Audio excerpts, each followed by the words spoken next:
Hello বন্ধুরা, আমি রফিকুল ইসলাম।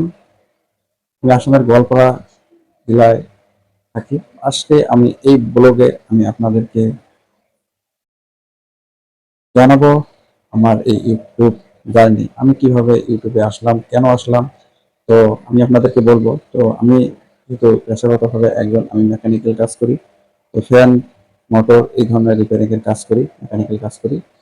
তো আপনারা হয়তো ভাববেন যে মেকানিক্যাল আবার এই ইউটিউবে কেন। তো আমি চাই যে আমি ইউটিউবে আপনাদের মতন বন্ধুদের সঙ্গে কানেক্টেড থাকতে।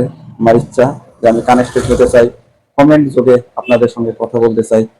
আসামের সঙ্গে সঙ্গে ভারতবর্ষ তথা ভারতবর্ষ ছাড়াও পৃথিবীর যতগুলো কান্ট্রি আছে, সবাই যাতে পৃথিবীর মানুষের সঙ্গে আমি এই অনলাইন প্ল্যাটফর্ম ইউটিউবের মাধ্যমে আমি যাতে কানেক্ট হতে পারি, তাই আমি এই ইউটিউবের চ্যানেল খুলেছি। এটা আমার নতুন চ্যানেল। আপনারা সবাই সাপোর্ট করতে পারলে চ্যানেলটিকে সাবস্ক্রাইব করে দিন। ধন্যবাদ।